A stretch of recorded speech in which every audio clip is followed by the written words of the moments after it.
Dankeschön.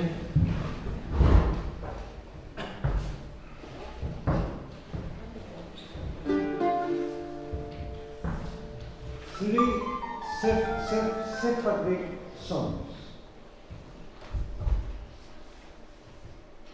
El rey de Francia.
Thank you very much, Pedro Burruezo, Robert Santamaria, and Jordi Ortega, Nur Camerata. Dear Counselor at the Spanish Embassy in Berlin, Juan Manuel Villaplana Lopez, dear Professor Höhle, dear Professor von Blumenthal, dear Professor Schor, liebe Kerstin, dear Professor Nirenberg, dear colleagues and guests. A very warm welcome to the 9th Annual Conference of the Selma Stern Center for Jewish Studies, Berlin-Brandenburg, Convivencia in the Mediterranean, Early Modern Perceptions, Practices and Limits in Dealing with the Religious Other. We are glad you made it to Potsdam today and wish you a great evening and an inspiring conference. Convivencia, Spanish for living together, refers to the cultural and social interactions between members of Christian, Muslim, and Jewish communities on the medieval Iberian Peninsula, during the Emirate and Caliphate of Córdoba, the Taifas, and some of the later Islamic reigns of Al-Andalus, but also in the Christian kingdoms of Castilla, León, and Aragon in the first centuries, and maybe even longer after the Reconquista. Convivencia in medieval Iberia ended at the turn of the 15th century with the Christian conquest of Granada, the expulsions of 1492 and 1498, the forced conversions of the Jews of Portugal in 1497, and the conversions of the remaining Muslims in 1502. Whether, and if so when, the conditions of convivencia changed even earlier, and Muslim and Christian rulers began to implement more exclusive ideas of unity and uniformity in their dominions, remains a point of dispute and is beyond the scope of our conference today. Contrary to the phenomenon, the concept of convivencia emerged in the 20th century and was prominently discussed by Américo Castro and Claudio Sánchez Albornoz. Exiled in the Americas in the 1950s, Castro and Sánchez Albornoz used their distance from Franco Spain to open a debate on what was truly Spanish, lo español, and how much Spain needed to integrate its Islamic and Jewish past into its collective memory and national narrative. Today, convivencia is once again at the center of several highly politicized debates, but this time more on a global than on a national level. On the one hand, scholars in the field of Mizrahi studies rely on convivencia to propose the revival of medieval Levantine culture and different modes of Jewish, Muslim, and Christian relations in today's Israel and the Middle East. On the other hand, convivencia is constantly employed to argue in favor or against the so-called clash of cultures and the possibility of Jewish, Christian, and Muslim coexistence after 9/11 and the global threat of religious extremism. And yet, scholars in medieval Iberian history, philosophy, and literature have always drawn our attention to the pitfalls of black and white thinking and stimulated alternative questions and debates. In the following, I would like to remind you of 3 of these debates, which help to further differentiate, if not deconstruct, common images of medieval Iberian convivencia, and which I consider useful points of departure for our discussions. First, the debate about tolerance and intolerance. Second, the debate about the 3 cultures, las tres culturas. And third, the debate about Spanish exceptionalism and the possibility of convivencia beyond Sfarad and the Middle Ages. As for tolerance, medievalists and early modernists mostly agree that we need to be aware of both the shortcomings of the concept and its modern connotations, which are generally not translatable into pre-modern contexts. But even if we take this for granted, scholarship on medieval Jewish, Christian, and Muslim attitudes towards their religious others has often been limited to the study of normative rules, neglecting microhistory, daily interaction, and ruptures between theory and practice. Among those who prominently criticized this approach is David Nirenberg, our distinguished keynote lecturer today, whom I don't see because I have the column in the middle, this evening. David Nirenberg not only objected any kind of structural or teleological thinking, he even questioned the distinction between community in one context and violence in another one, emphasizing that both were often interdependent and inseparable. In medieval Iberia and Provence, outbreaks of violence paved the way for community, and community included violent cataclysms. As David Nirenberg will shortly give his introduction to the topic, I won't go into more details at this point. Let me just mention that the relation between macro and micro history, religion, community, and violence is certainly also among our main interests and will probably guide many of our discussions during the next days. The second debate is also based on differences between macro and micro history, but poses another question and focuses on another aspect of convivencia. In this debate, which is about the notion of the three cultures, las tres culturas, the point of contention is not the relation between Jews, Christians, and Muslims, but their classification into three distinctive groups and identities. Scholars have challenged this classification with two objections. Sarah Strumsa, a distinguished specialist in medieval Jewish and Islamic philosophy, has recently drawn on examples from the history of knowledge and thought to stress that any concept such as convivencia, but also symbiosis, context, texture, or marketplace is actually based on an assumption of difference that cannot be sustained. Instead, Jewish, Christian, and Muslim thinkers in medieval Iberia and beyond integrated their thought into a new Islamicate philosophy, a philosophy that emerged from the conflation of its various elements and was yet not anymore distinguishable. And I quote Strumsa, "What we call Islamicate philosophy was created by Muslims, Jews, and Christians. The flow of ideas between these communities was never unilateral or linear, but rather dialectical or interactive.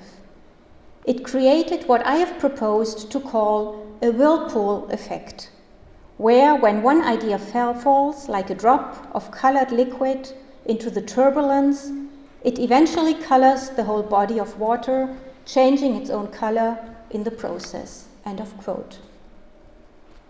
Strumsa's doubts regarding the boundaries between Jewish, Christian, and Muslim medieval Iberian philosophy and thought, and also the triangularity of convivencia in the medieval Iberian world, can be complemented by Brian Cattler's criticism of a supposed internal coherency of Islamic Spain and or its Christian counterpart.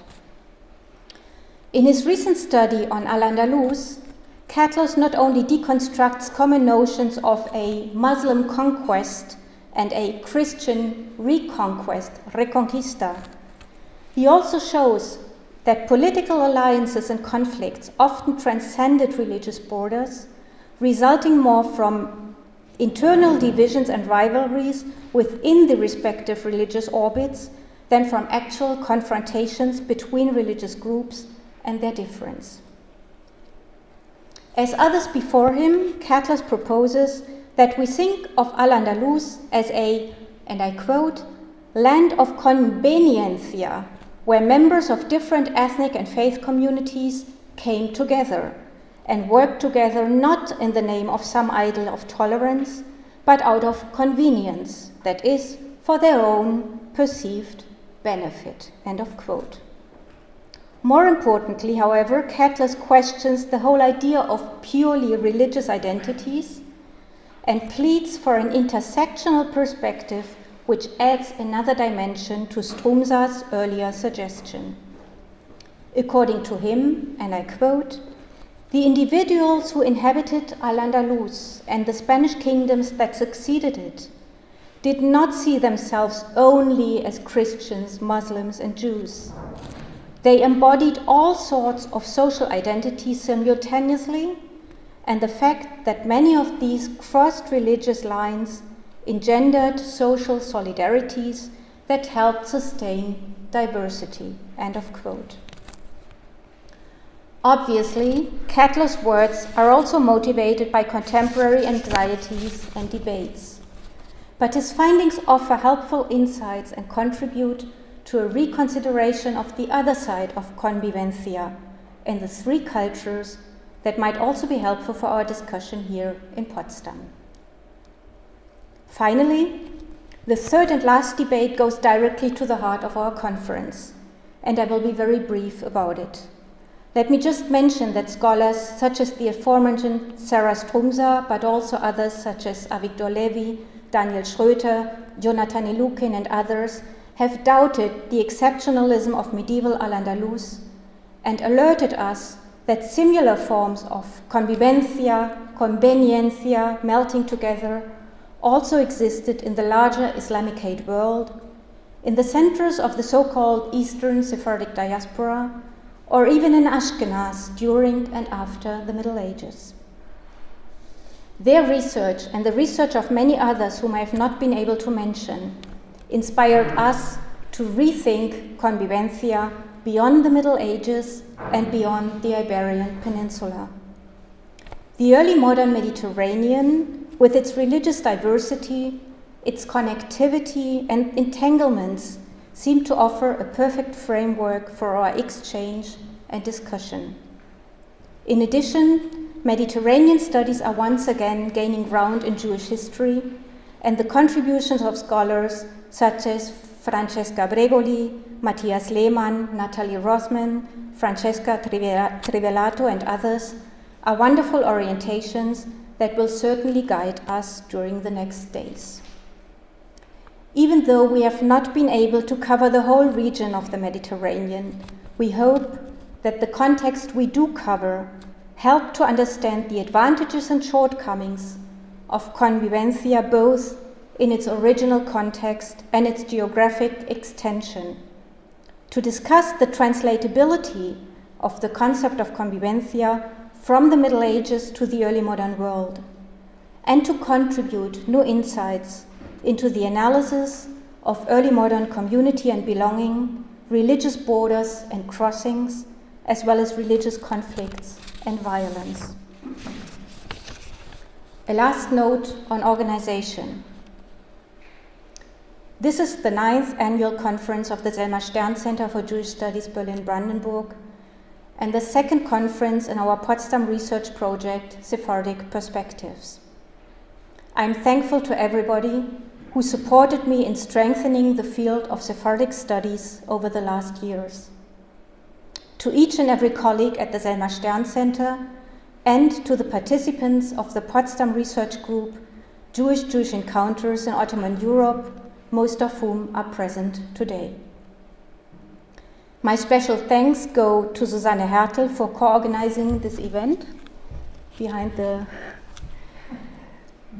Juan Manuel Villaplana Lopez, together with the Spanish Embassy in Berlin, for providing us with a musical program, to our musicians, again, Pedro Burruezo, Robert Santamaria y Jordi Ortega, to Davide Liberato Scioli for putting up the Italian panel, to Monika Schertel for her tireless support in everything, and to Johannes Bernbeck, Paul Kobusch, and Sophie von Mariaschi for their preparations and help during the last weeks and days. My final thanks go to you, the participants who took the effort and energy to travel and be with us, in spite of the pandemic and the difficult situation. It is our distinguished pleasure to have you here in Potsdam, and we will do our best to make you feel safe and comfortable.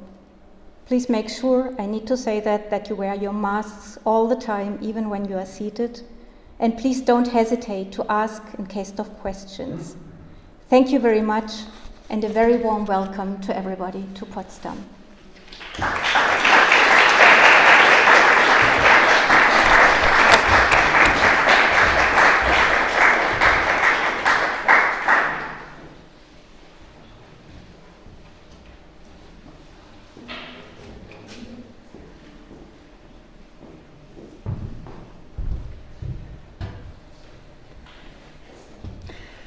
Dear Professor Rauschenbach, dear Professor Höller, dear Professor Blumenthal, dear Professor Schor, dear Professor Nirenberg, meine Damen und Herren.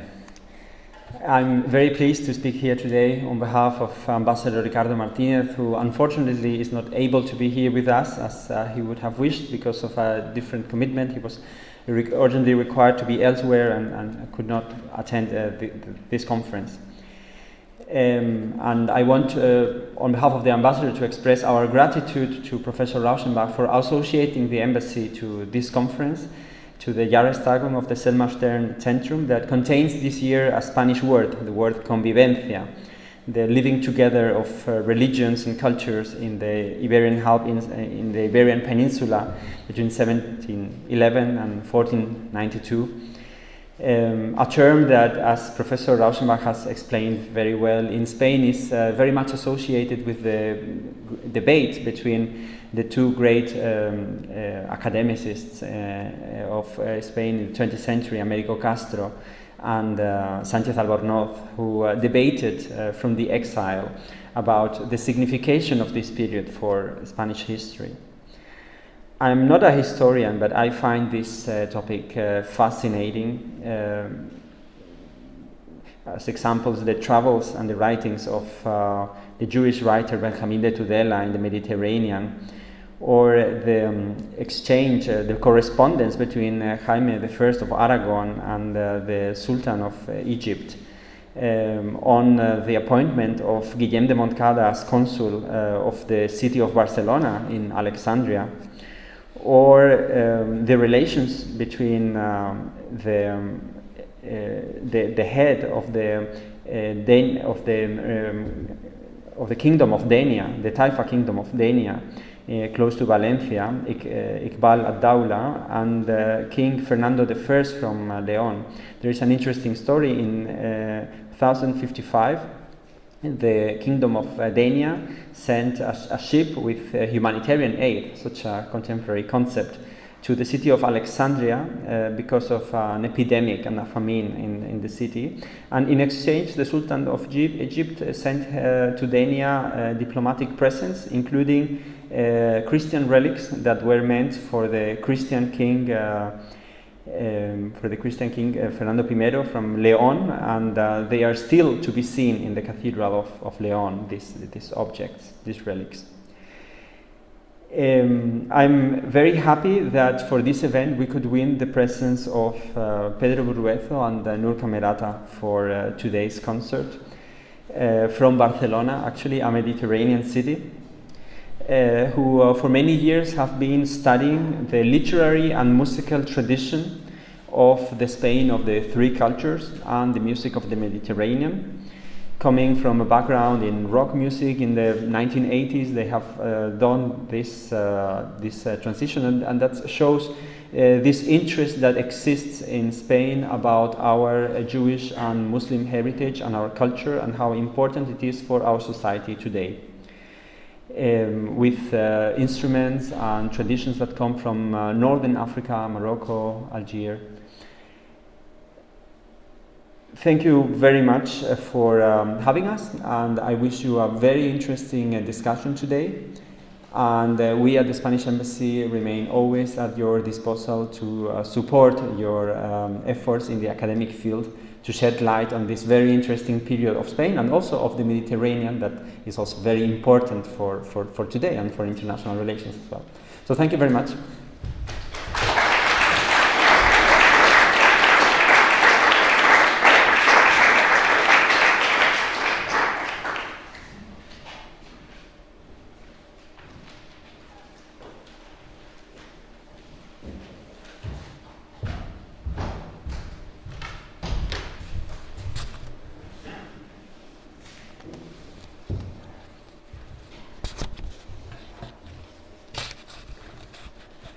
Dear Counselor of the Spanish Embassy in Berlin, Mr. Villaplana Lopez, dear Professor von Blumenthal, dear Professor Schor, dear Professor Rauschenbach and Dr. Härtel, dear Professor Nirenberg, dear guests and conference participants.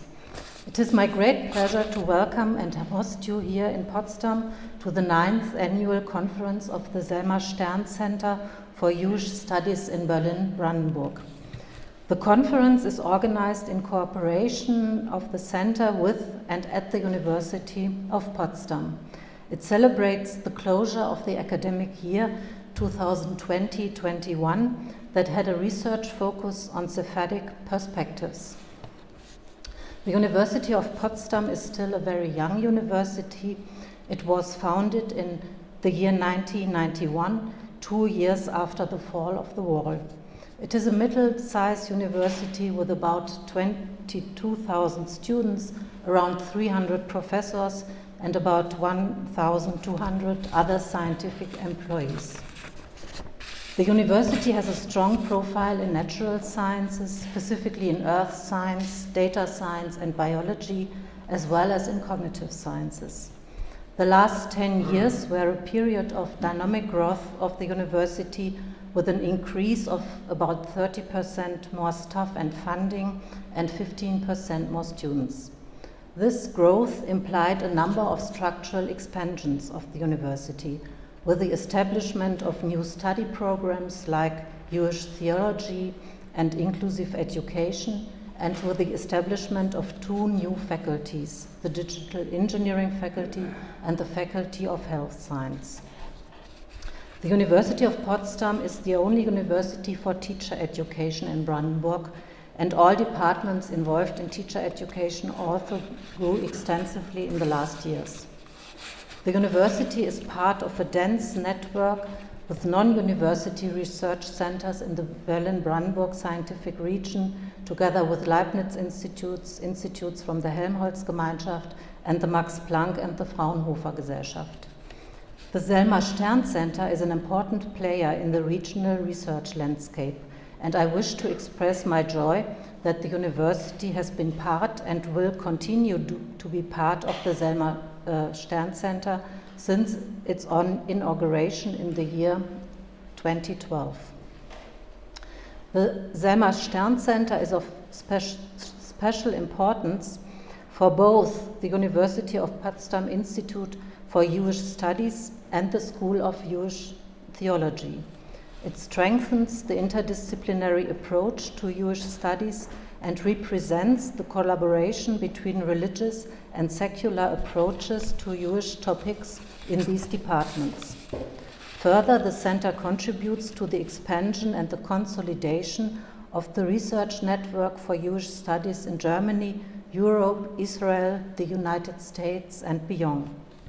In addition, the Selma Stern Center strongly contributes to the enhancement of the Potsdam research focus on Sephardic perspectives, which is part of the specific profile of the Potsdam Department for Jewish and Religious Studies. Internationally, Sephardic studies become a more and more important area of research. The research project Jewish Encounters in Ottoman Europe, which was established at the Selma Stern Center in the year 2017, continues previous Potsdam research in Jewish encounters. It opens the perspective towards the Eastern Mediterranean and the so-called Eastern Sephardic diaspora. The topic of this conference is based on the work of this research project.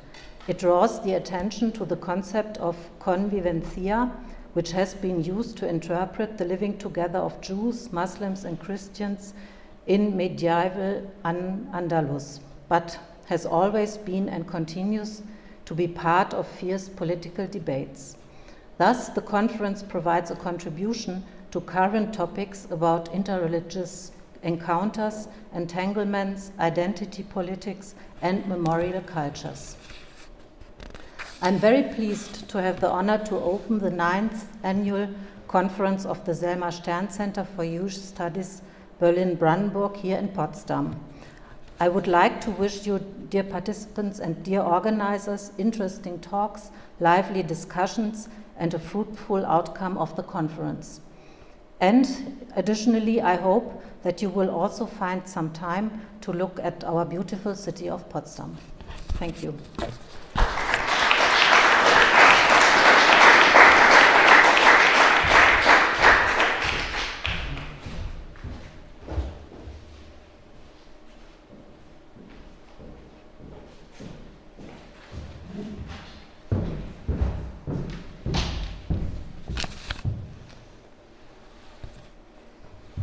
Dear Mr. Villaplana-Lopez, dear Vice President Höhle, dear Professor Rauschenbach, Professor Schor, ladies and gentlemen here in Potsdam, and also welcome to all who are looking at us online.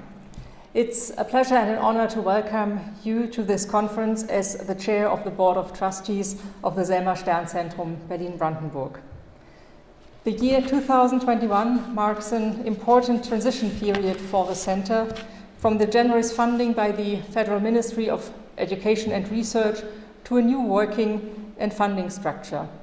And I'm very glad that finally on November the 1st, we, the member institutions of the Selma Stern Center, signed a 10-year agreement which provides the center with a limited but reliable basis for its future work. I am confident that the researchers of the center, together with their international partners, will be successful in acquiring third-party funding from different funding institutions. And I assure you that in these efforts you can rely on the support of the 8 supporting institutions, the Freie Universität, the Humboldt-Universität, the Technical University in Berlin, the University of Potsdam, here where we are at the moment, the European University Viadrina, the Hochschule für Musik Franz Liszt in Weimar, and also, of course, the Moses Mendelssohn Zentrum and the Abraham Geiger Kolleg. And I think it's important that at least once in this evening we mention all the member institutions who collaborate in this unique network of study. And of course, we all hope that the state governments in Berlin and Brandenburg will make their own contribution to the important work of the center. One thing is certain, we need the center more than ever. We need its expertise on Jewish life and Jewish thinking. We need its voice against growing anti-Semitism, not only in Germany. As a unique network of different disciplines, anchored in secular research as much as in the religious context of cantors and rabbinical training, it brings a special diversity of perspectives. And it's also very special in discovering music. And I really enjoyed the music of this evening a lot, as I enjoyed the music at the conference we had in Frankfurt Oder very short time ago. And I really encourage you to bring music, go on bringing music to academia. It's enlightening and enriching, and just something which is special and tied to the center in its very unique character. Speaking today here in Potsdam, I would like to emphasize how important it is that the center is not only visible in Berlin, but also in Brandenburg. So I encourage you to further take your name seriously, to make yourself visible here in Potsdam, in Frankfurt Oder, and maybe also in other places in Brandenburg.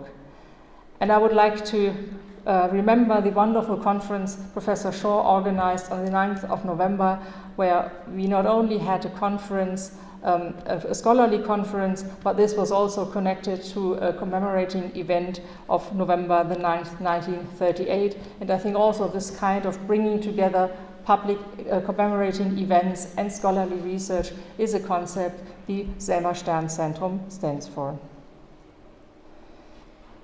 This conference today is another proof of the strength of the center. It takes on an important concept where, as I heard from you, Professor Rauschenbach, a lot of research still is to be done, where there is controversy, obviously, in the room, where there are different perspectives, and where something may be to learn from looking at the past. And I'm very much looking forward now to the Keynote Lecture, where we will see whether there is something to learn from the past and what we have to look at if we want to learn something from the past. So I wish all the participants fruitful exchanges, enriching discussions, and encounters to the extent that they are still possible despite the critical corona situation in Germany. And we as Germans have a lot to learn from the way how Spain fought the pandemic. Thank you.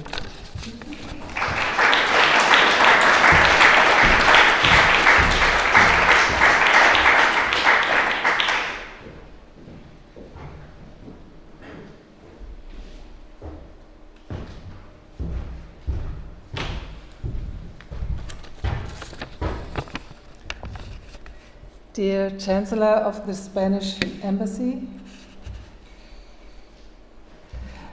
dear Professor Nirenberg, dear Professor von Blumenthal, dear Professor Höhle, dear Sina Rauschenbach, dear Dr. Härtel.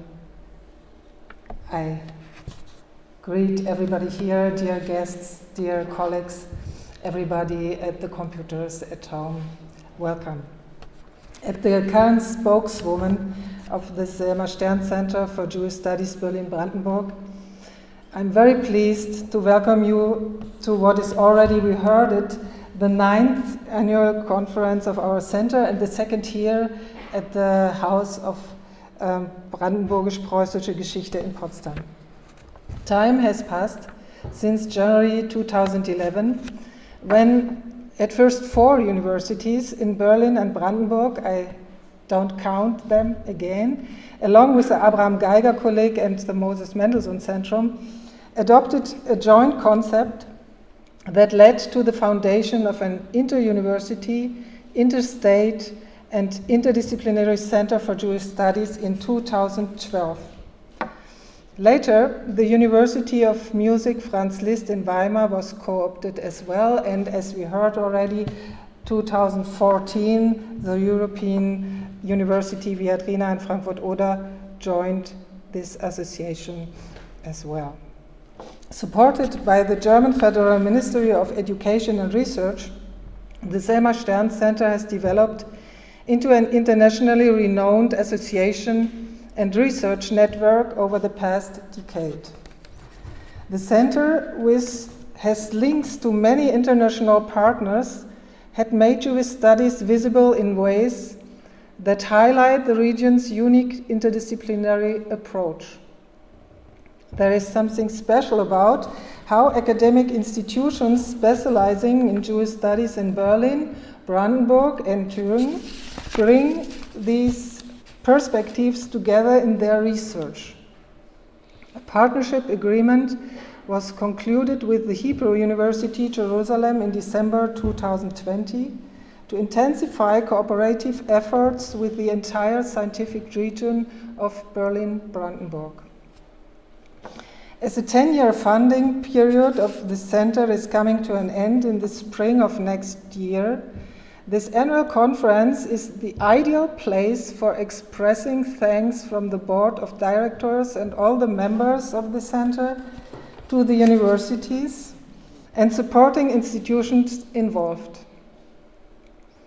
which agreed to implement the research focus represented in this networked form in their facilities for another 10 years.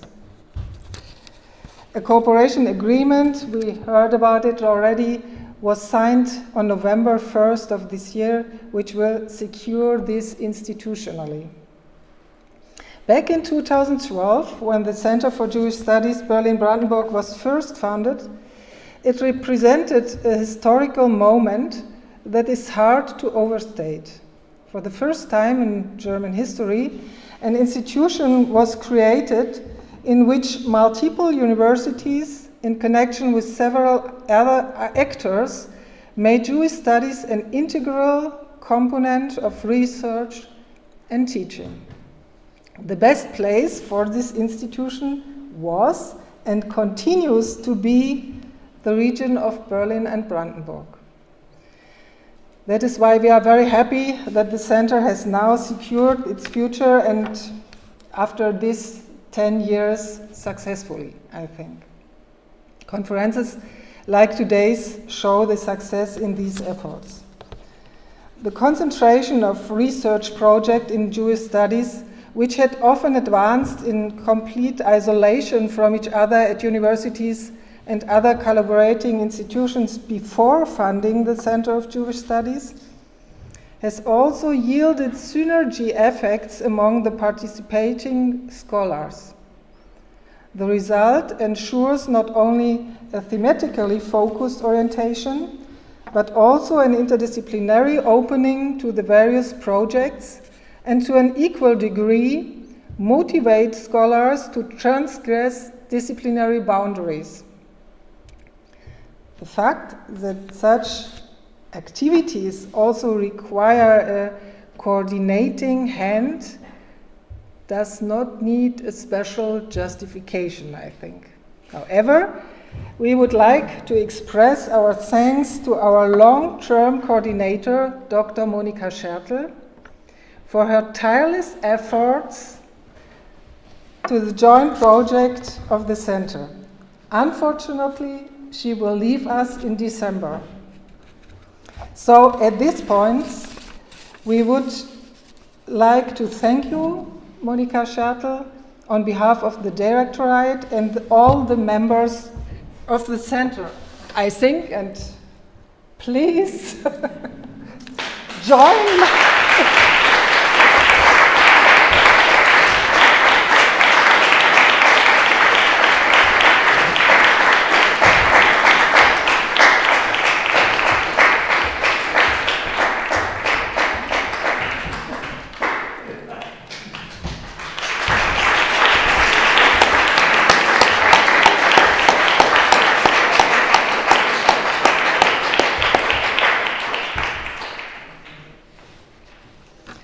Already around the middle of the first funding phase, our thematic focus expanded substantially.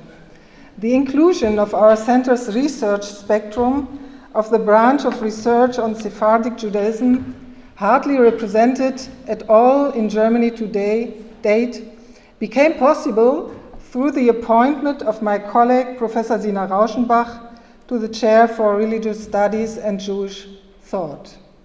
Since April 2014, I think, she has represented University of Potsdam on our board of directors. She has not only built up Sephardic perspectives, as we heard, as an original research emphasis at the University of Potsdam, but also demonstrated her commitment to this topic as the spokeswoman of our center in the past academic year, even under these difficult conditions of the pandemic. Thank you very much. Also from the board of our directors. And last not least, thank you very much, Dr. Härtel. I can't see her very well from here, for coordinating and preparing the conference together with some other colleagues. I don't like to repeat all the names now. The conference, I think, is an ideal opportunity to generating new impulses for our work as well. And to all organizers of the conference and to all those present, I wish productive discussions ahead. I'm confident that these days will bring us new scientific impulses, not just for all the participants, also for the center itself. Thank you very much and have a nice conference.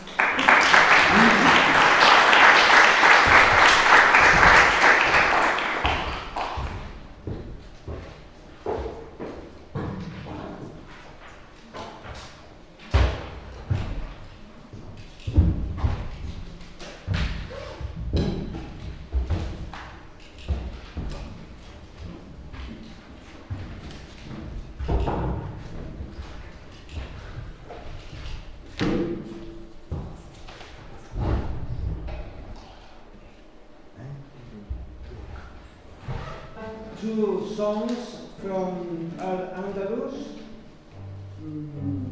a song from Morocco, Leylul Hajib, and song from Algeria, Ja Rasha al-Fatah.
Dear ladies and gentlemen, dear David Nirenberg. As one of the conference's co-organizers, it's my great pleasure and honor to welcome our keynote lecturer, Professor David Nirenberg. We consider ourselves very fortunate that you agreed to give the keynote lecture tonight, opening our conference on Convivencia in the Mediterranean, early modern perceptions, practices, and limits in dealing with the religious other. We are very glad you were able to come to Potsdam. I would also like to welcome Professor Sofia Torayas-Tovar, David Nirenberg's wife, who's with us tonight. As we are all excited to hear your lecture, please allow me to be brief in my introduction. How does one introduce David Nirenberg? David Nirenberg earned his PhD from Princeton University's Department of History in 1992. He has held academic positions at Rice University, Johns Hopkins University, and the University of Chicago since 2016, serving as Deborah R. and Edgar D. Janotta Distinguished Service Professor of Social Thought, Medieval History, Fundamentals, Middle East Studies, Romance Languages, and Literatures. He held numerous appointments and received visiting fellowships from various institutions. Just a few weeks ago, the Princeton Institute for Advanced Studies has appointed David Nirenberg as its 10th director and Leon Levi professor effective July 1st, 2022. Congratulations. How does one introduce David Nirenberg?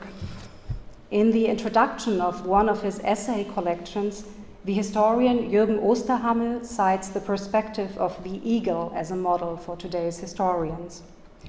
The eagle enjoys the wide overview in his lofty height, at the same time keeping a firm eye on the details on the ground. He has the ability to macro and microscopy, never forgetting about, as Osterhammel continues to write, the fate of Icarus. David Nirenberg, I would say, follows the model of the eagle with uttermost perfection. His first book on communities of violence, persecution of minorities in the Middle Ages has become a classic, concentrating on the ground of the 14th century crown of Aragon in the south of France, and raising to explore the concept of religious violence in more general terms. Along the way, David Nirenberg's historiographical reflections at the time included a critical review of the debate over Convivencia and its role in Spanish historical writing. David Nirenberg wrote about Christians, Jews, and Muslims of medieval Europe and the Mediterranean, trying to understand, as he himself writes, I quote, how life and ideas shape and are shaped by each other, end of quote. Over time, the flights of the eagle became wider. His Anti-Judaism, the Western Tradition, published in 2013, earned a lot of scholarly and public attention, studying the work done by pagan, Christian, Muslim, and secular thinking about Jews and Judaism and the history of ideas. The eagle, as it were, finds its prey just as much in ancient Egypt as in Shakespeare's England and 20th century Germany. David Nirenberg's flights allow him to explore new territories, but also to revolve around supposedly more familiar regions. His most recent book, co-authored with his father, Ricardo Nirenberg, was published this fall under the title A Philosophical History of Number and Humanity from Antiquity to the Present. Yet another current book project concerns the interconnected history of race and religion from the Neolithic to the present. Judging from the title of tonight's lecture, we might get a glimpse into David Nirenberg's ongoing research, but that's of course pure speculation. The title of the keynote lecture is Convivencia versus Race on the Dangers of Extracting Morality from History. The floor is yours.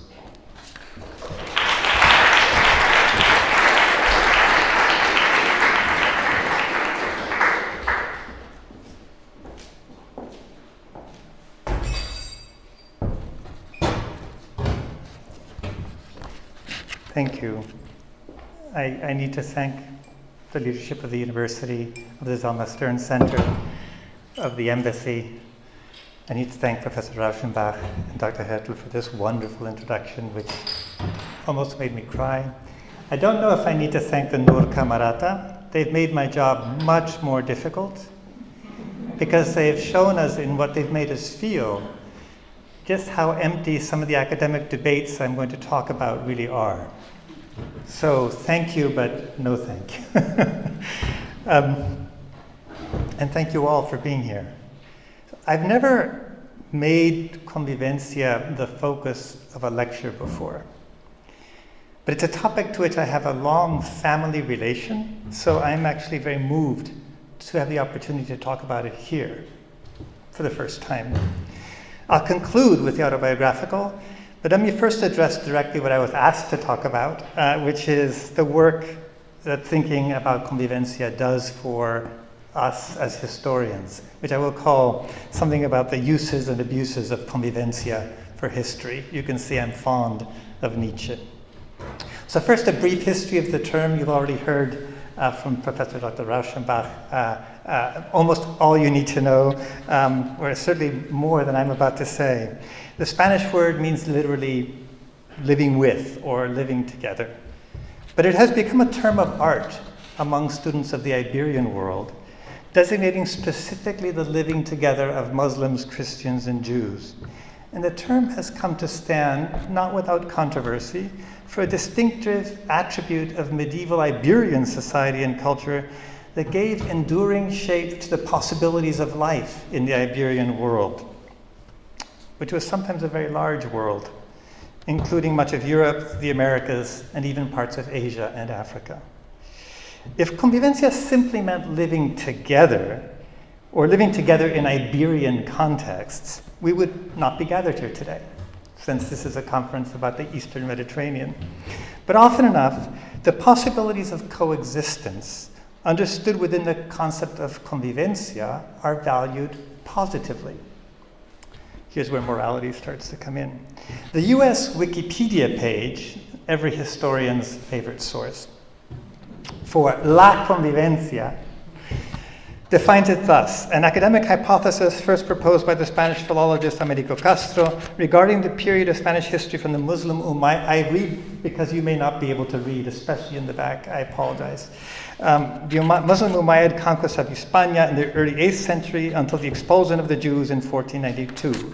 It claims, I'm still reading, that in different Moorish Iberian kingdoms, the Muslims, Christians, and Jews lived in relative peace.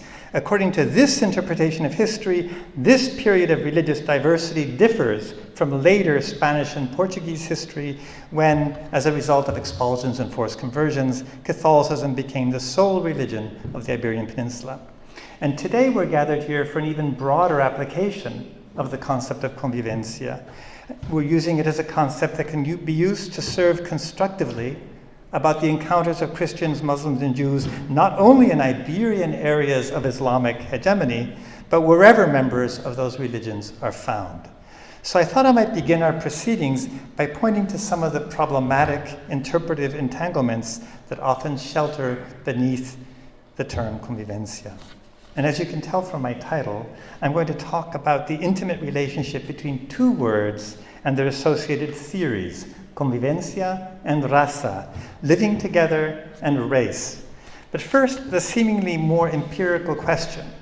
Was medieval Iberia, or at least medieval Iberia under Islamic hegemony, an age marked by more peaceful coexistence of Islam, Judaism, and Christianity than other ages of history or other places?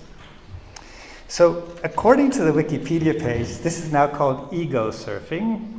According to the Wikipedia page, a quarter century ago, I myself claimed that far from a peaceful convivencia, I'm quoting the page, his own work demonstrates that violence was a central and systematic aspect of the coexistence of majority and minority in medieval Spain, and even suggests that coexistence was in part predicated on such violence. Well, thank you, Wikipedia, for the shout out, but in fact, I have never written about lands under Islamic hegemony, so that, or at least not in that book. So communities of violence can't help us think about this topic.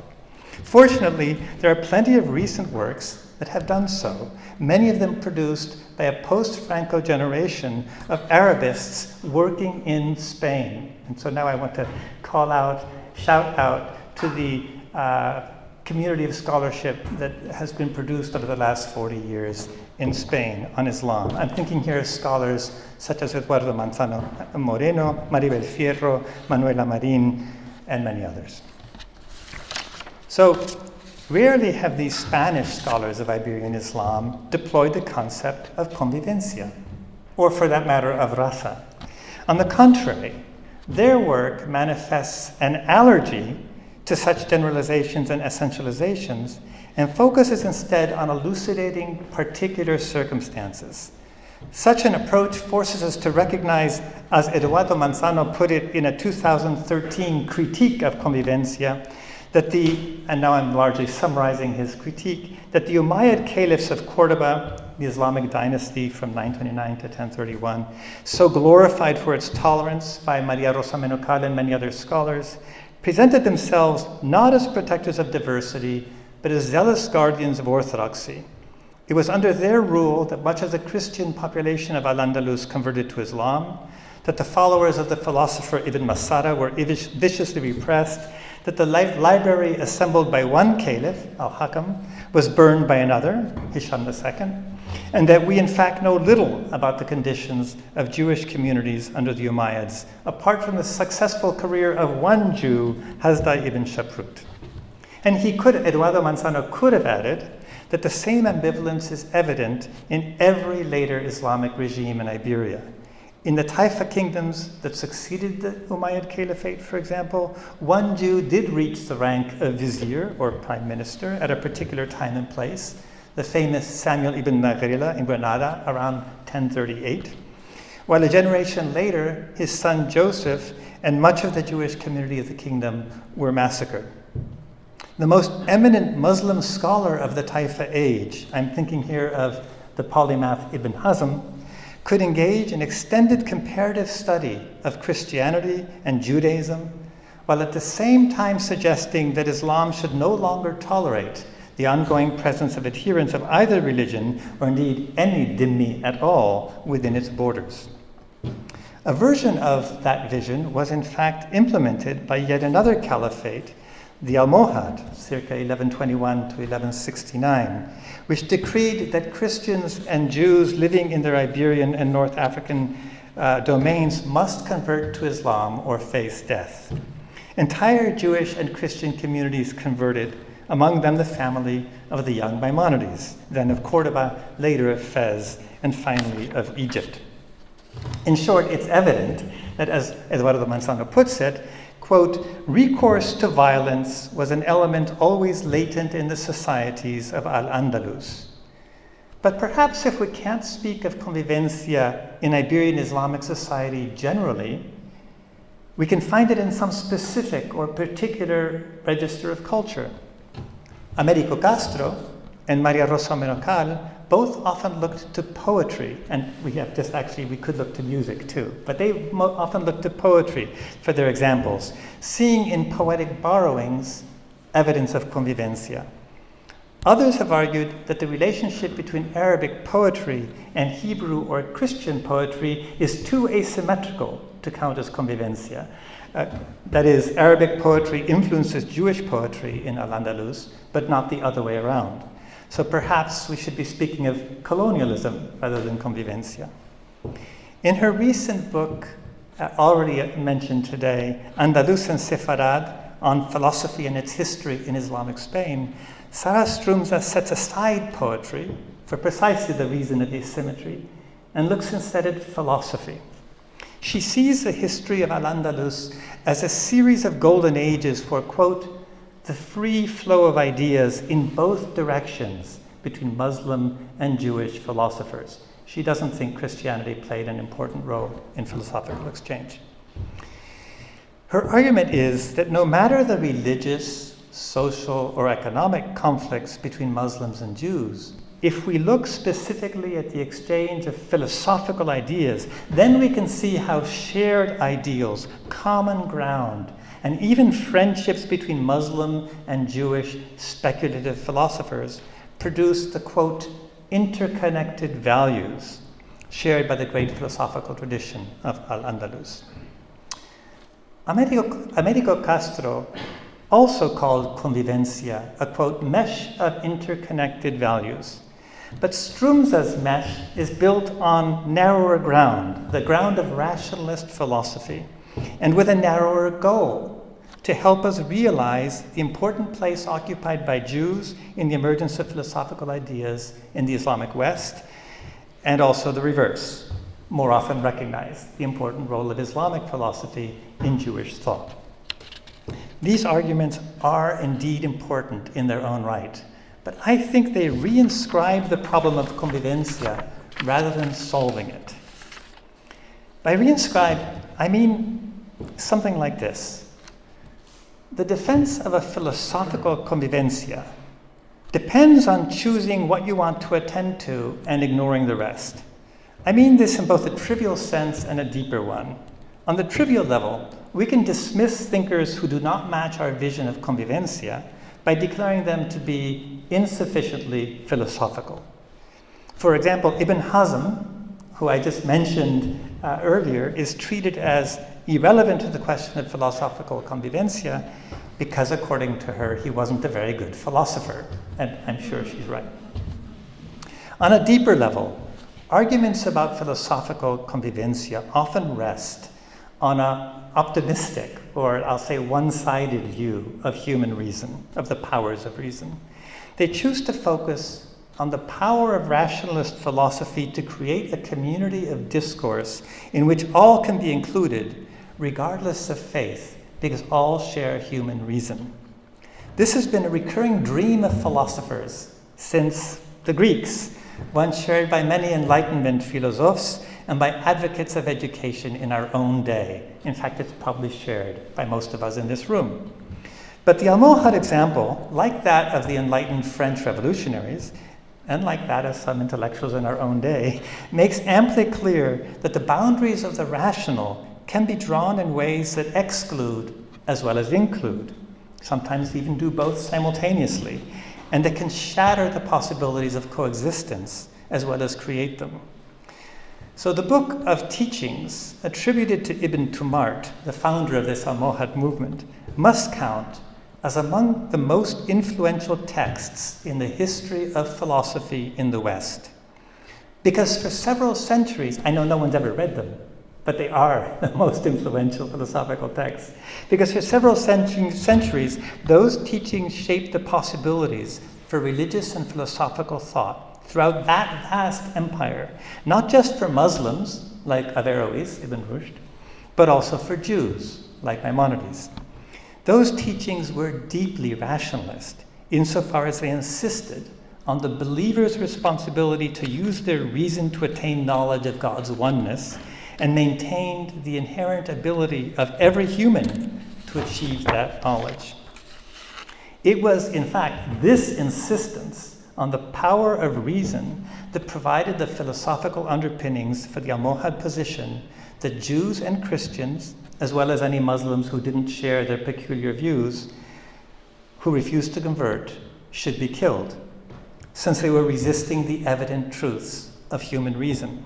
In other words, we might want to see the Almohads as an example of rationalist thought producing the destruction of convivencia rather than serving as an example of it. And perhaps that's why so many historians, including Strumza, are eager to present Ibn Tumart and the Almohad caliphs as uninterested in philosophy, despite the fact that their biographers insisted that they were very skilled philosophers indeed. And lest I seem to be picking on Islam, I should add that scholars have argued that the influx of rationalist philosophy in 12th century Christian Europe has similar effect, supporting arguments that insofar as the Jews refused to recognize Christ, they were not only stubborn, but inhumanly irrational. So my particular point is that medieval speculative philosophy, whether Islamic, Jewish, or Christian, Neoplatonist, or Aristotelian, is just as capable of generating arguments for inclusion as for exclusion, of supporting the possibilities of coexistence and of destroying them. And often enough, we find both potentials activated at the same time, as we do in the Almohad example.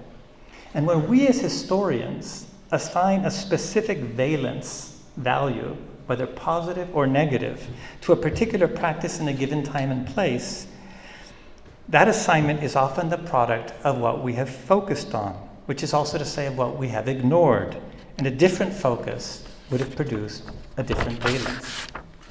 My more general point is that this is true not only of narrow claims about convivencia amongst speculative philosophers, but about any claim we might make about convivencia in any culture.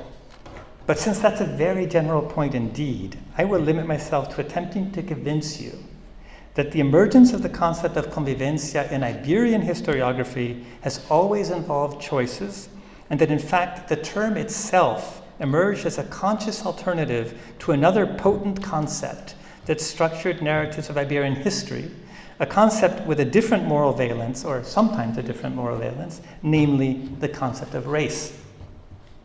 For centuries, there have been multiple master narratives available for the multicultural history of Spain, and with very different moral valences. Since we're in Germany, I'll give you just German examples. Compare, for example, Johann Gottfried von Herder's vision of the historical consequences of Muslim and Christian coexistence in Iberia. Spain, I quote, was the fortunate region where the first spark of a returning culture struck Europe, which then had to adapt itself to the place and the time in which it came alive. The history of these events reads like a comforting fairy tale, ein angenehmes Märchen. In Herder's Märchen, the influence of Arabic poetry on Provençal lyric shattered Latin's despotism and made possible a vernacular and hence potentially secular literature, quote, producing freedom of thought for all of Europe and die erste Aufklärung. Do we not, I'm still quoting, do we not therefore owe the Provençals and the Arabs who awakened them a great debt? But if for Herder the fairy tale was a happy one, for others, like August Wilhelm von Schlegel, it was grim. I shouldn't have said grim, that sounds like a pun. It was dark. Schlegel was willing to concede that the Arabs might have invented rhyme, but he insisted that they were racially too cruel to have discovered its highest use, the love lyric. He was an adamant defender of the rest of Europe from any hint of Islamic influence.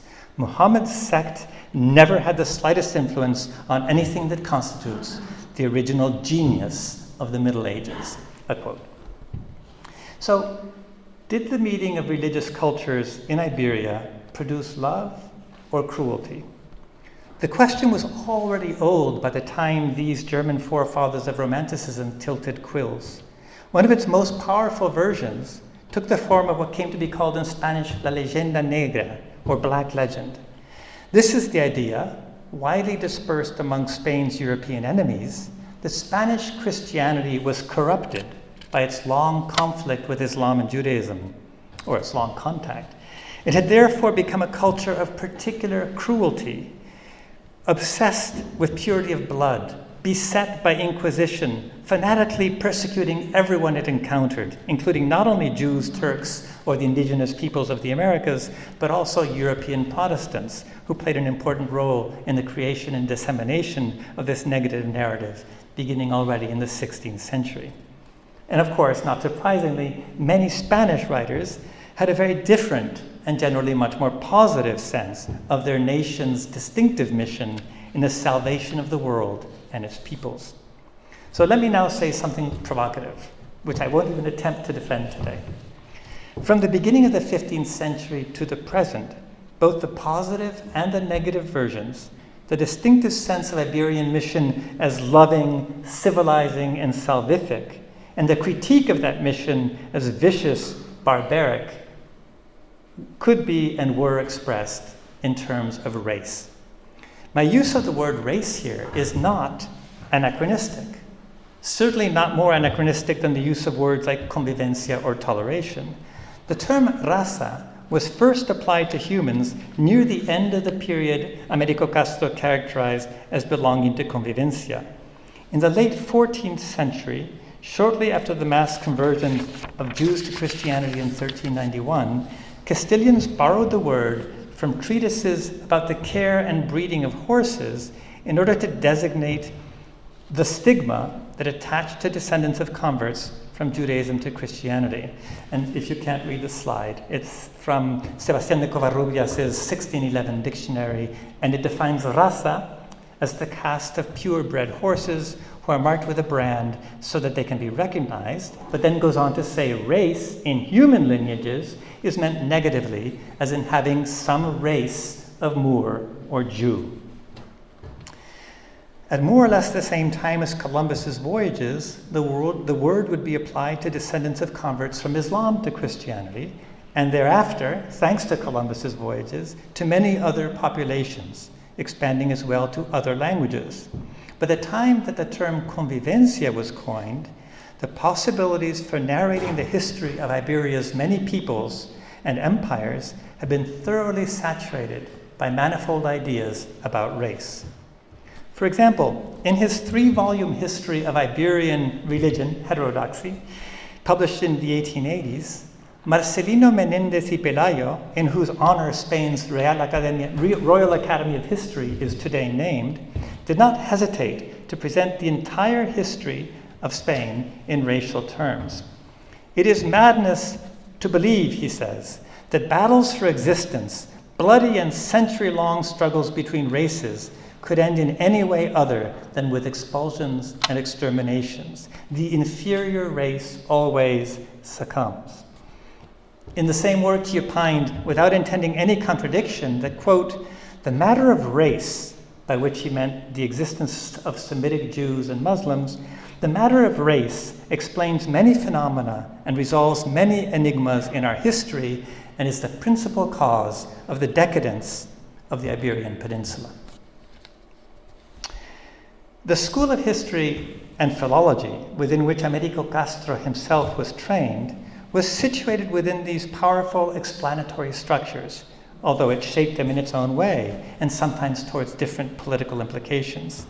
By school, I mean the Centro de Estudios Históricos, founded in 1910 within the Junta de Ampliación de Estudios, directed by Ramón Menéndez Pidal, Castro's maestro, and I will use that school as something of a proxy for the many influences that shaped Castro's thought. It was in that circle of the Centro de Estudios that the Arabist Julián Rivera first coined the term convivencia in a work he dedicated to a poet of Al-Andalus, Ibn Guzman, whose Arabic poetry included lines of romance. Rivera used the term convivencia to describe the conditions that made possible what he saw as an extraordinary cultural efflorescence, potentiated, made possible by the synthesis of the Islamic and the Christian. I say cultural efflorescence, but the term convivencia was deployed in a field in which the lines between culture and biology, or for that matter between efflorescence and degeneration, were far from clear. And they were very different from ones we might draw today, and they were all subject to the vocabulary of race. For example, the historian of architecture, Manuel Gómez Moreno, who was appointed to the junta in its first years, opened his 1919 book on Mozarabic churches, that is, churches built by Christians living under Islam in Iberia, with a brief summary of the history of the peninsula up to the 11th century, presenting that history as a synthesis of Islam and Christianity, whose product was a distinctive genio de raza, racial genius. The basic attribute of that racial genius, according to him, was to razonar a la europea y sentir a lo oriental, to reason like a European and feel emotions like an Oriental. This distinctive fusion defined what he called nuestra personalidad racial, our racial personality, whose attributes included, the list is in Spanish, genialidad.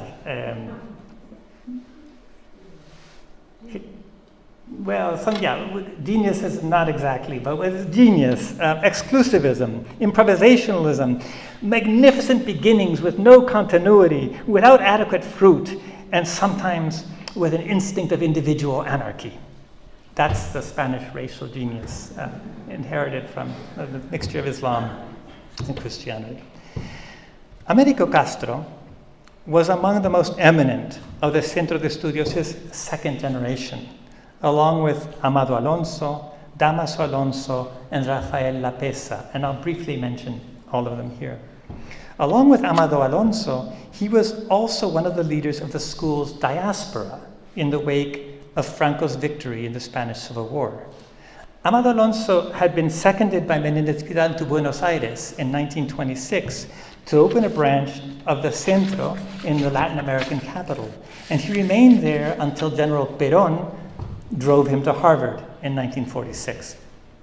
Americo Castro left Spain later in the wake of Franco's victories and spent brief time in Buenos Aires, in Mexico City, and the United States before taking up a professorship in Princeton in 1940. I will go visit his house as soon as I'm there. 143 Patton Street, I think.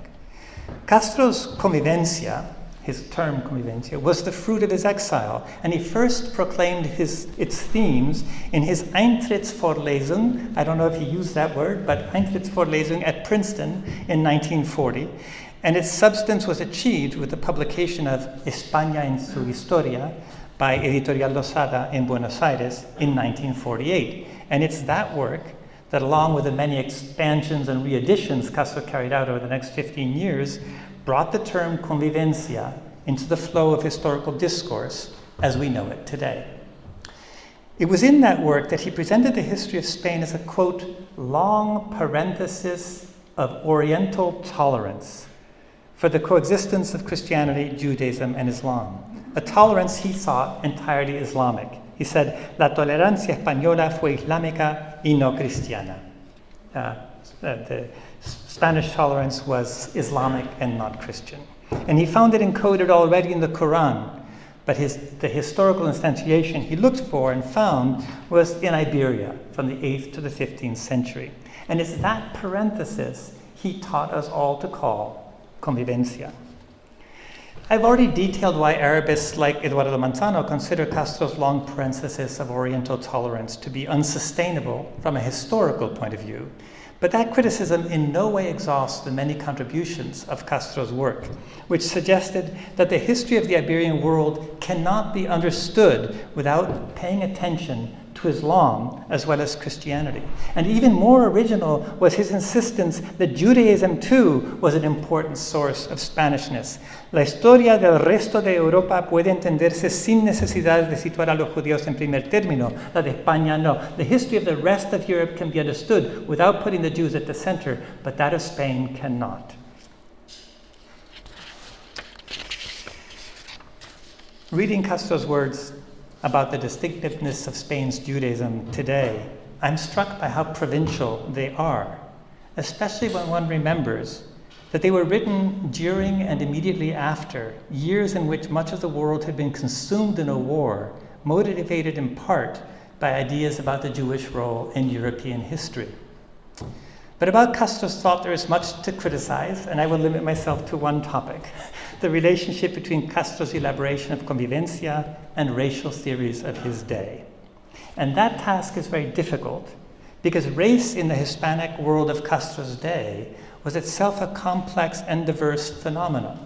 I offer you here a slide, a poster celebrating what in English is called Columbus Day, and in the early 20th century Spanish-speaking world came to be called the Día de la Raza, or Día de la Hispanidad. I can't go into the fascinating history of this holiday, which we can find championed by liberals, monarchists, phalangists, and Franquists alike.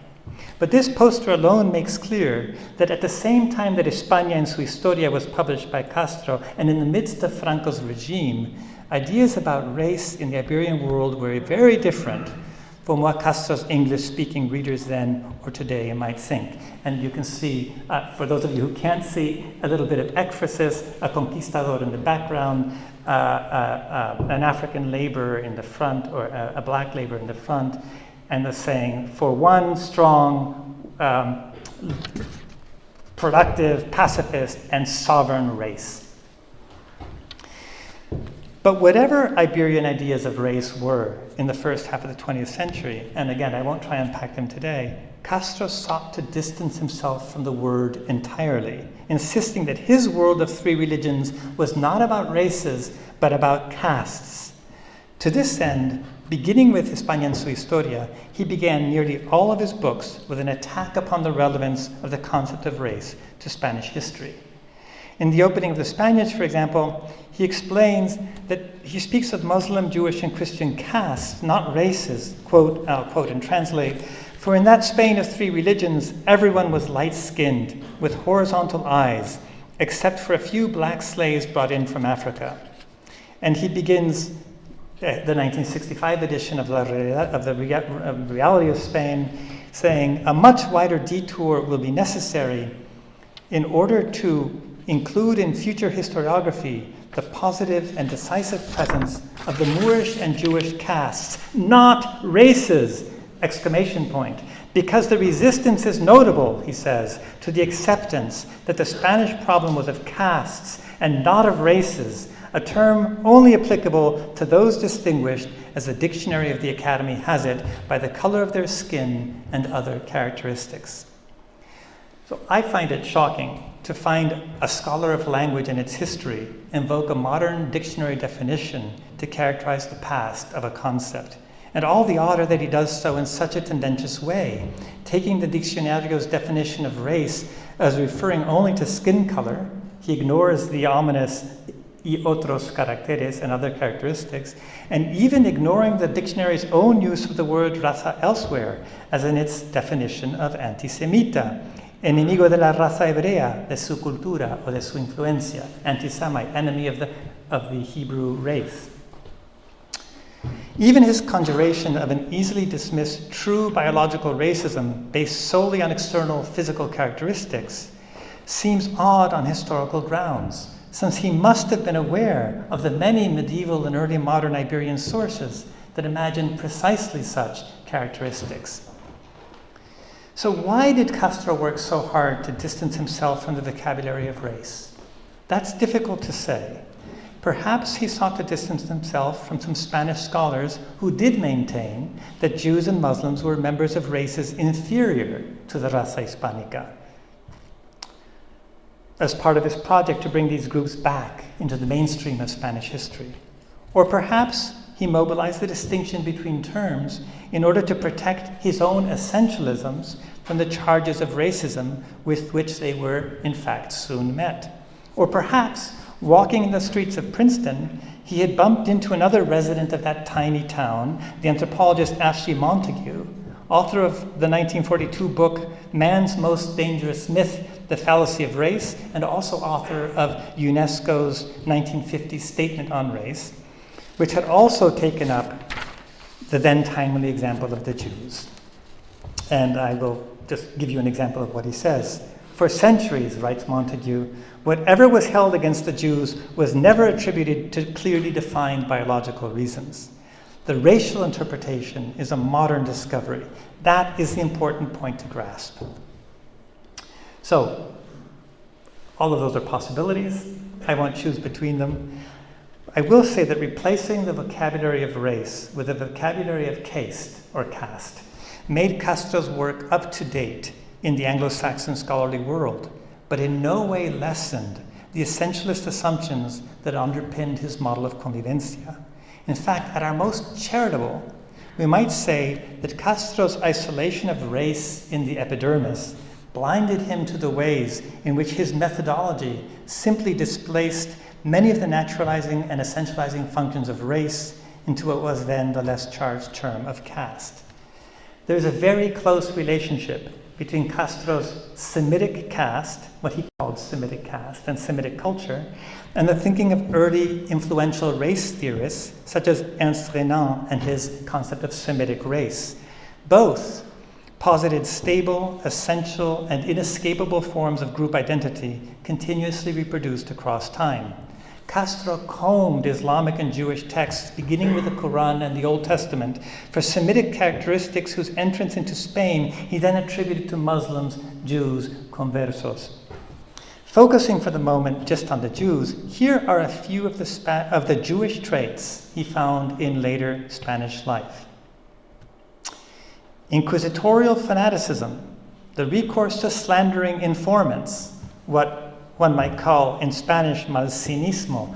Malcinismo is a Hebrew word, malchinut. It's a Hebrew informant, and he's using this for slandering informants in the age of the Inquisition. Frantic greed and plundering, the concern over purity of blood, the concern with public reputation, the desire of everyone to be a nobleman, somber asceticism, the negative view of the world, disillusionment, and the flight from human values. All of these, according to Castro, were the poisons that seeped into Spanish life, Spanish Christendom, in the increment of the forced converts. These cultural traits of Jews and converts are very similar to the ones listed by Renan and his disciples, which on this score included the champion of the raza hispana, Claudio Sanchez Albornoz, as well as by many others I've already mentioned today. But they were also the same as those of 15th and 16th century anti-converso tracts advocating Inquisition and limpieza de sangre. Nor are the means of their reproduction so different, for though Castro rejected biological explanations for cultural transmission, he relied heavily on genealogical ones, frequently mapping a particular intellectual position or literary style onto a family tree in order to prove its Semiticness. In short, Castro's Convivencia fled from the horrifying embrace of race straight into the arms of another genetic fantasy. Small wonder that far from having banished race and racism from the history of Spain, Castro found himself accused of replicating it under another name.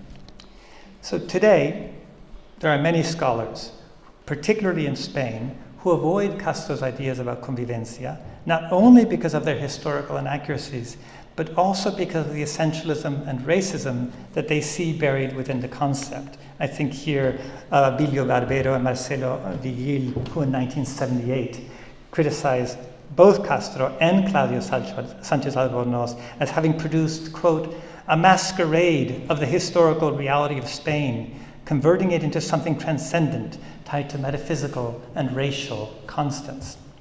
But the criticism was already made with the first publication of España en su Historia in 1948. In a review of that work that appeared shortly after its publication, the linguist Jakov Malkiel, a refugee from Europe, he's supposed to have been among the last PhDs granted to a Jew in the university in Berlin, and founder of the journal Romance Philology in Berkeley, when he rather mildly observed that Castro's approach resembled theories of cultural transmission discredited by association with National Socialism. And here's where I reach my family. Not long before writing that review, Jakov Malkiel had met and married my great aunt, Maria Rosalida, known as Maria Rosalida de Malkiel, after her marriage. Maria Rosa, as I will refer to her, was born in Buenos Aires to a newly immigrated Jewish family, eventually pursuing her studies in the center established and directed there by Amado Alonso until the rise of Juan Perón's dictatorship forced both Amado Alonso and later Maria Rosalida to leave Argentina. She arrived in the United States in 1947, the year she completed her doctorate, and she was immediately received, picked up at the airport, and taken to Americo Castro's house in Princeton. Hospitality she merited, not only because of her own growing reputation as a scholar, nor because she was a student of Amado Alonso, or nor only because she was a student of Amado Alonso, but because in Buenos Aires, throughout 1946 and 1947, she had shepherded the manuscript of Castro's España en su Historia through the editorial process at Editorial Losada. Hers had not been merely an editorial role. She also contributed heavily to a number of footnotes, corrected errors, and suggested emendations. The correspondence between Lida and Castro has just been published by Juan Carlos Conde, and his edition of the letters, you can see how she introduced the series of emendations for chapter treatment of the place of Jews in Spanish culture. So this is an excerpt from her letter to Castro from Buenos Aires to Princeton, suggesting emendations to his chapter 10 on the Jews. She says, just a few notes on this marvelous chapter, and believe me, sir, I don't write them down pro domo mea, for my own nation, or because I'm Jewish, but because of pure love of truth. These emendations often attempted to soften some of the anti-Semitic topoi present in Castro's work. For example, where in page 274 of the proofs he had written, they lent in money at 33% annual interest, she suggested that this needed clarification. So because this today seems exorbitant, it should be made clear that the usual interest in the Middle Ages oscillated between 33 and 43%, and that in the 16th century, after the expulsion of the Jews of Naples, the Christian moneylenders reached 240%. That was her suggestion. She suggested that he change his claims that Jews were gifted at business, and his implication that all Jews were rich, and so on and so forth. Castro accepted some of these suggestions, which were incorporated into the footnotes. Others, such as his claim that the Jews' belief that they were the raza elegida, the chosen race, irritated Egyptians, Greeks, and Romans alike, he defended in his reply to her and did not change. In any event, he seems to have been very grateful for her labor on his behalf, which he duly acknowledged in the published volume. But the story doesn't end there. For as she developed as a scholar, Castro and his Spanish colleagues began to note her independence from their school. Castro reacted quite negatively to the appearance of each of Maria Rosa's books. In the letters he wrote her after receiving her volume on Juan de Mena, Poeta del Renacimiento Español, and her La Idea de la Fama en la Edad Media Castellana, none of these books have been translated into English, but he made essentially the same complaint of each book, that she had not cited him, that she ignored his method, that she is a positivist, mired in details, too scholastic, too technical, too cold, these are all his words, to be able to hear or confront la realidad palpitante que está ahí, pidiendo a gritos ser asida, abrigada y valorada. The beating reality that is there, screaming to be heard and valorized. Scholars familiar with the aesthetic vocabularies of anti-Semitism in the first half of the 20th century may already detect faint whiffs of ideas about the Jewish race and its critical capacities in these criticisms. Those ideas were not absent from Castro's circle. After Maria Rosa published a review in 1959 that criticized some aspects of Damaso Alonso's literary criticism, Damaso Alonso expressed himself clearly in a letter to Rafael Lapesa. I suppose you have read the long list of insults that La Malquiel, he doesn't even call her by her name, he just calls her by her married name, aimed at me in the new magazine of Spanish philology, just for the crime of having dissented courteously with one of her sacred opinions. It doesn't surprise me from her. From her ralea, I expected it. So as these learned philologists surely knew, the term ralea is the twin term of raza. Here I give you Covarrubias, except it comes from the breeding of birds rather than the breeding of horses. In hombre, so for birds, we say raza. For people, we say ruin ralea, ruin casta. As for Castro, his frankest views were expressed not in his letters to her, but to others.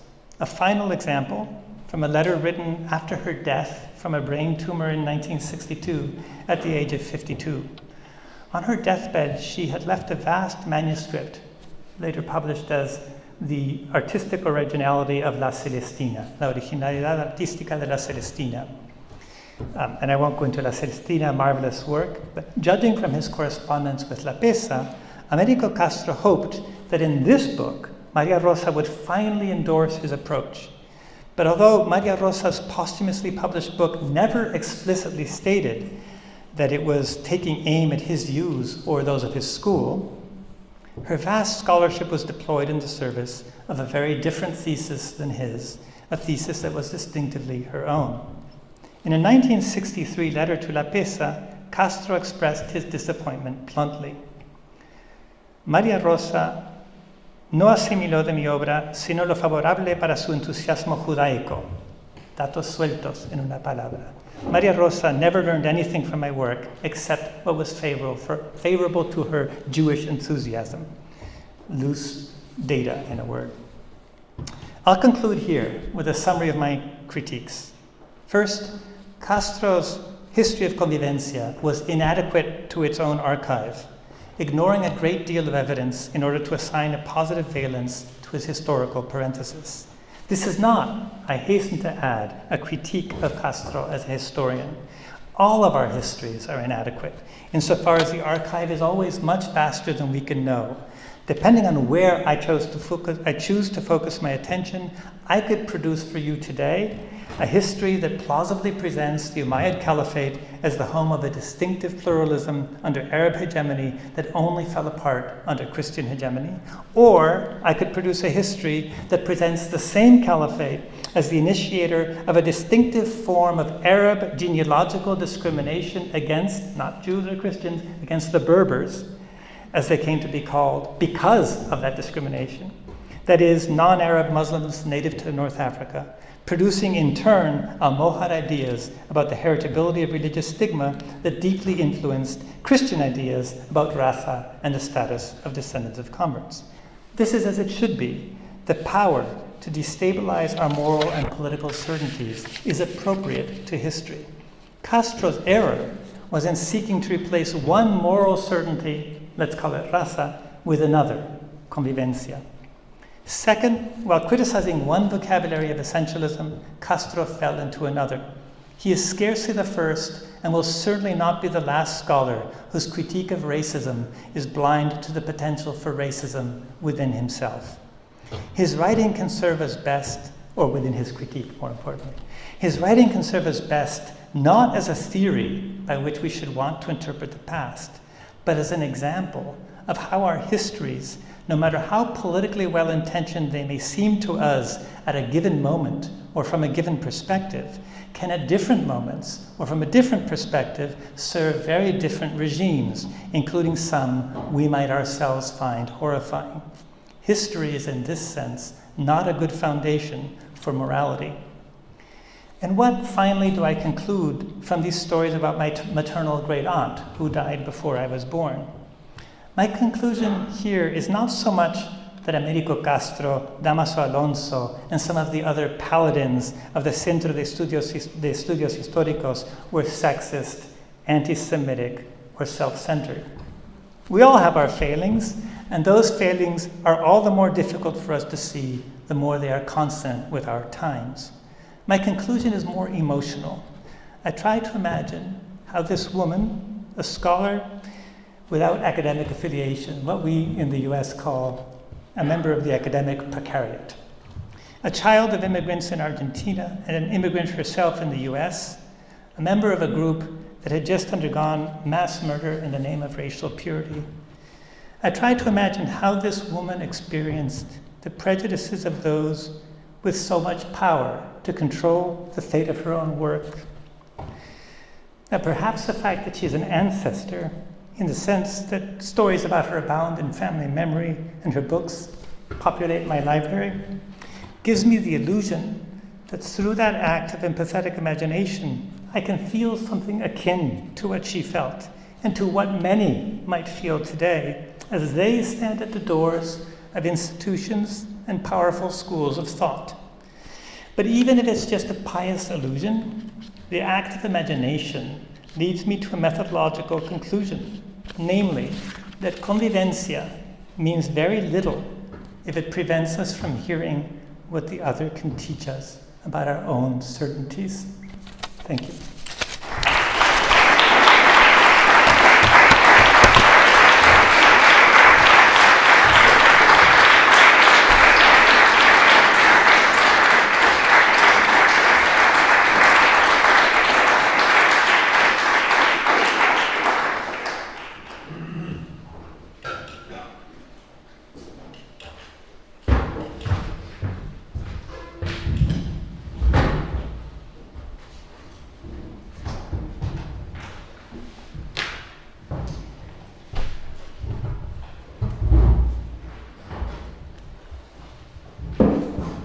una song for Intimat al-Hunaykiyya, the Queen of Sevilla, is she religion? The Queen of the Muslims, the Queen of the Christians, the Queen of the Sephardics.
Que reúne y que ejemplifica todo esto de lo que estamos hablando, la convivencia.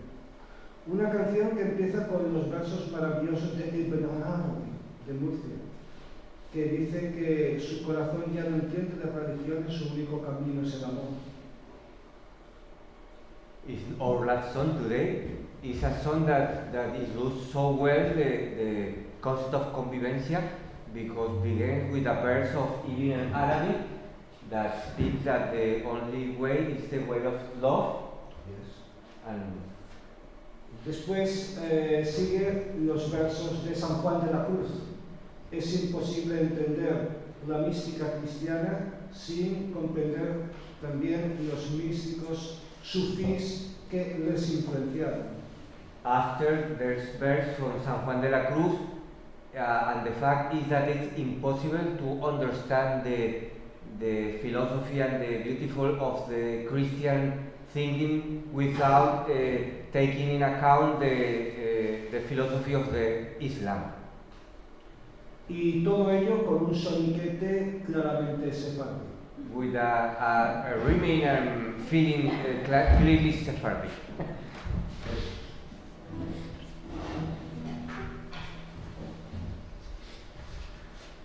Donde me lleve la senda del amor, a ti seguiré, Allah, Allah,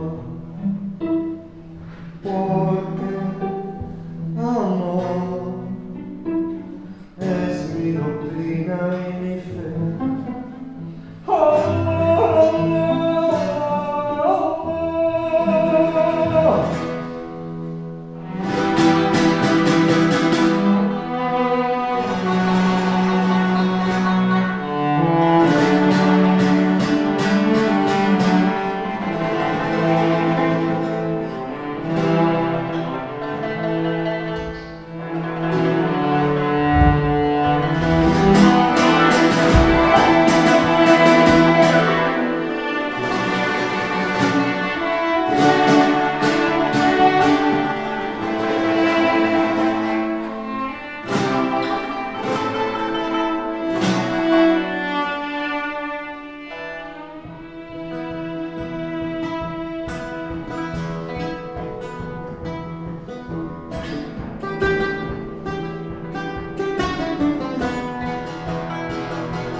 Aquella negra donde está escondida, que bien Señor tiene su manía.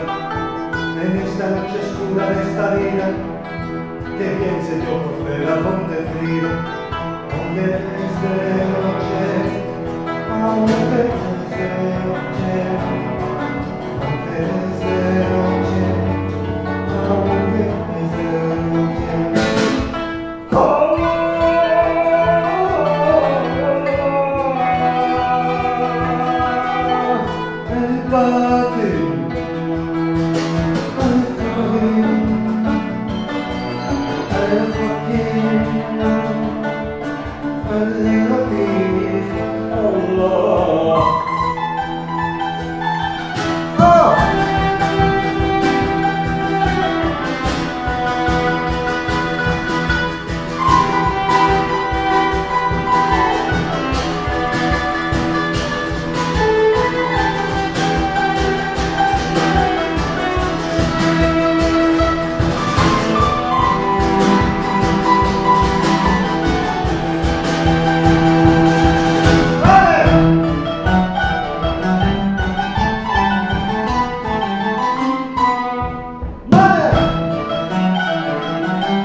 oscurecida y toda luz de ella es enemiga.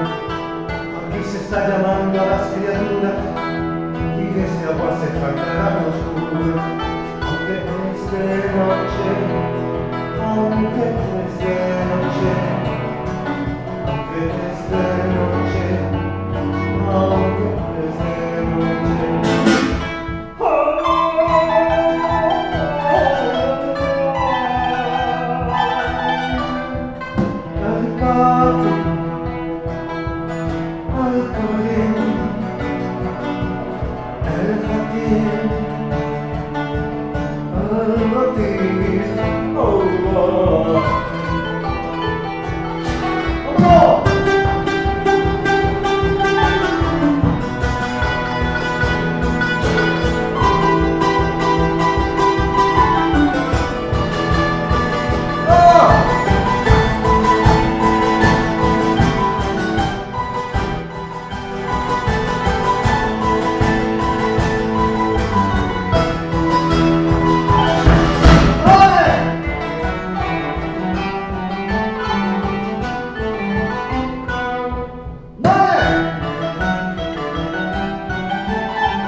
So, thank you very much again, Pedro Borrueso, Robert Santamaria, and Jordi Ortega. Thank you to everybody who contributed to this evening. Thank you for an illuminating lecture, David Nirenberg, and the insights into your family history. And nothing else to say. I'm looking forward to tomorrow. We are looking forward to tomorrow. And the buffet is open. We hope that you'll enjoy being with us and eating and talking. But please take care, as you all have to take off your masks to eat. Try to keep the distances so that we don't get difficulties, not only legal difficulties, but health difficulties. Thank you very much for everything, and looking forward to being with you for the rest of the evening. Thank you.